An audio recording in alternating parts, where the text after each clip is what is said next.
নমস্কার বন্ধুরা, সবাই কেমন আছো? আশা করি সবাই ভালো আছো। আজকে মাছের ঝালটা দেখে বুঝতেই পেরেছো আজকে কী মাছের ঝাল নিয়ে চলে আসলাম। আজকেও তোমাদের কাছে ইলিশ মাছের ঝাল রেসিপিটা শেয়ার করছি। আজকেও একটু কাঁচা ভাপা করলাম। দেখো, ইলিশ মাছ যে ঝাল খেতে গেলে কাঁচাটাই বেশি ভালো লাগে, আর তার সাথে করতে হবে ভাপা। কাঁচা ভাপা ঝাল খেতে গেলে দারুণ লাগে। আর যদি ঝোল খেতে হয় তখন মাছটাকে ভেজে নিয়ে ঝোল খেলে সেই ঝোলটার টেস্ট আলাদা হয়। আমি আজকে করলাম দুরকম সর্ষে আর একটু পাকা কাঁচা লঙ্কা বাটা, আর সাথে ছিল একটু টক দই।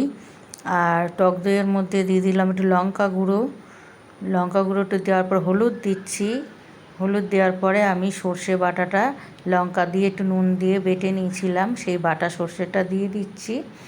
দিয়ে এবার আমি মশলাটা ভালো করে ফাটিয়ে নেব। যেহেতু দই দিয়েছি, এবার সব মশলাটা একসাথে ফাটিয়ে নেওয়ার পরে দিয়ে দিলাম একটু পরিমাণ মতো নুন দিয়ে ভালো করে মাখিয়ে নেওয়ার পর এবার আস্তে আস্তে আমি এক এক করে ইলিশ মাছগুলোকে মশলার মধ্যে মিশিয়ে দেবো।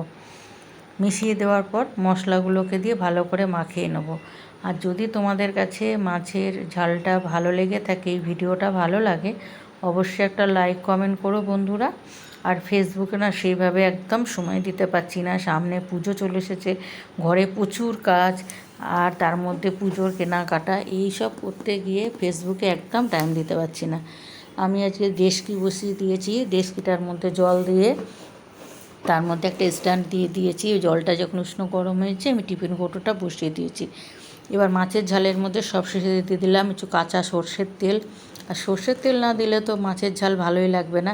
দিয়ে দিলাম কটা কাঁচা লঙ্কা কাঁচা লঙ্কা চেরার পরে ঢাকনাটা দিয়ে ভালো করে চাপা দিয়েছি।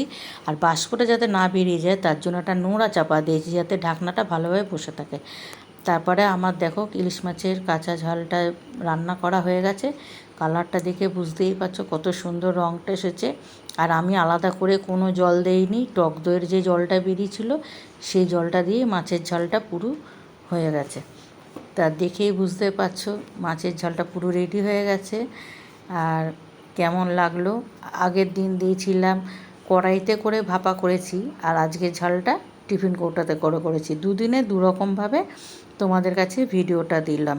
যদি ভালো লেগে থাকে অবশ্যই একটা লাইক কমেন্ট করবে। রাখলাম, টাটা।